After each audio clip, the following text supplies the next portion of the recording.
Hey y'all, this is Jared Miles, and I'm going to talk about the cheat sheet, shortcut if you will, that's actually in the Bible itself.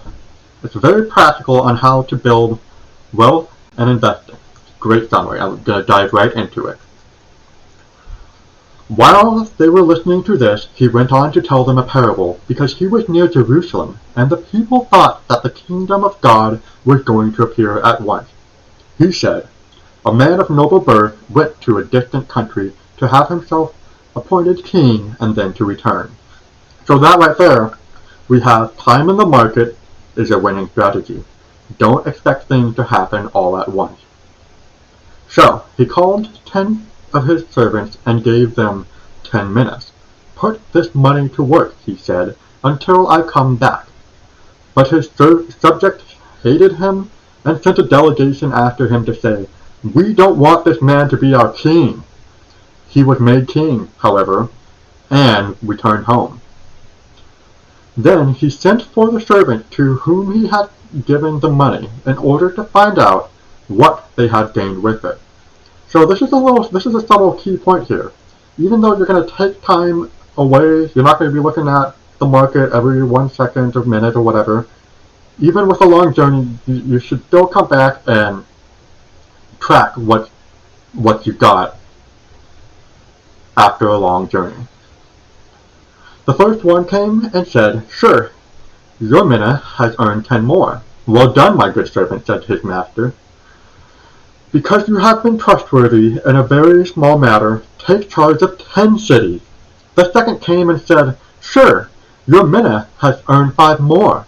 His master answered, "You take charge of 5 cities." Then another servant came and said, "Sure, here's your mina. I have kept it laid away in a piece of cloth." So that right there, we see the effect of diversification. So granted, some investments are going to earn more than others, and others are not going to make as much investments. In fact, we might even have losses. I mean, you could potentially lose everything in certain investments, and you know what? That's why we diversify. "I was afraid of you because you are a hard man. You take out what you did not put in and reap what you did not sow." His master replied, "I will judge you by your own words, you wicked servant. You knew, did you, that I am a hard man, taking out what I did not put in and reaping what I did not sow? Why then didn't you put my money on deposit, so that when I came back I could have collected it with interest?" And this is kind of interesting, because a lot of us are just deeply afraid of losing everything. That's actually not a big deal. Like, you can lose things and rebuild, but if you're going to do nothing with what you're given, like, you're not even aware of the fact that there is a game of wealth building. There is a competition going on, and and like, even if we took the loser mentality of wealth building of the servant, the argument can still be flipped back on, like, hey, look, if you're afraid of risk, there are ways to earn money with minimal risks, and you're a joke if you don't even try to do the basics. Then he said to those standing by, "Take his mina away from him and give it to the one who has 10 minas." "Sure," they said, "he already has 10. He replied, "I tell you that to everyone who has, more will be given, but as for the one who has nothing, even what they have will be taken away." And so here it's kind of like, if you have an investment that's just not doing well, it's okay.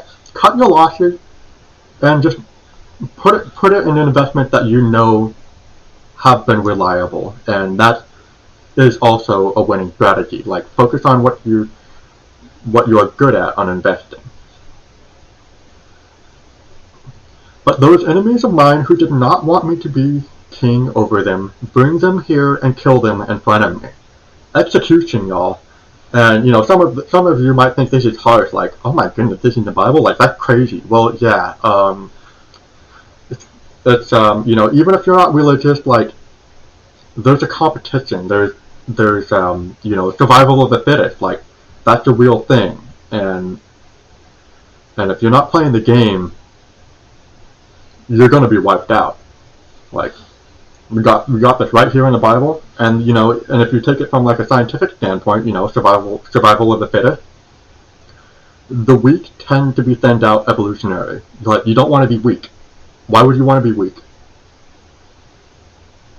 Get tough, get strong, party on, y'all.